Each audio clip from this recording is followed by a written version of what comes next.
Hello guys, हमारे YouTube channel पर आप सभी का स्वागत है। ये बहुत प्यारा बन्नी बन्ना का गीत लेकर आए हैं। कैसा लगा कमेंट में जरूर बताइएगा। नए हैं तो हमारे चैनल पे सब्सक्राइब लाइक जरूर कर देना, हमारा सपोर्ट करिए, हमारे चैनल को आगे बढ़ाइएगा। गाने चल रहे हैं, मुझे जैसा लगा वैसे बताइएगा। गीत का आनंद जरूर उठाइएगा एक बार।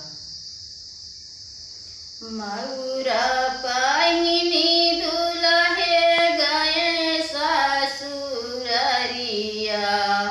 सासु पूछिए का बात रे। मऊरा पाहिनी दुल्हे गए ससुररिया, सासु पूछिए का बात रे। कैसा नहाए दुल्हे पापा रे चाचा, कैसा नहाए छोटा भाई रे। कैसा नहाए दुल्हे पापा रे चाचा, कैसा नहाए छोटा भाई रे। कैसा नहाए दुल्हे सगा बहनोइया, जैसे रे सजली बाराती रे। कैसा नहाए दुल्हे सगा बहनोइया, जैसे रे सजली बाराती रे। पियरी पगिया पहिने पापा रे चाचा, छयला उमरिया छोटा भाई रे। पियरी पगिया पहिने पापा रे चाचा, छयला उमरिया छोटा भाई रे।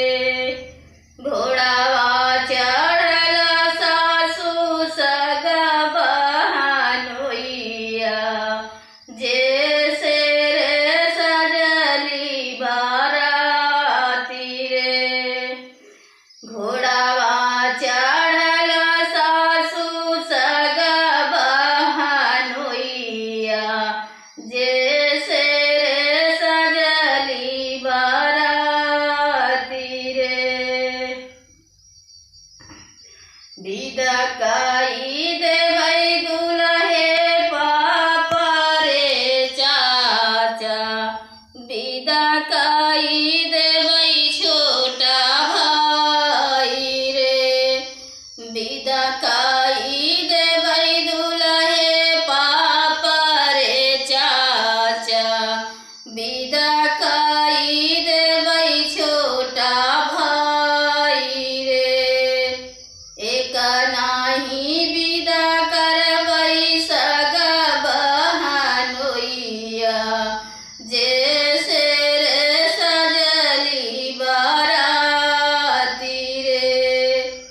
एक नाही विदा करबै सगा बहनोइया, जैसे रे सजली बाराती रे। राखी तुही लेऊ सासु पापा रे चाचा, राखी लेऊ रे छोटा भाई रे। राखी तुही लेऊ सासु पापा रे चाचा, राखी लेऊ सासु छोटा भाई रे। विदा काई देऊ सा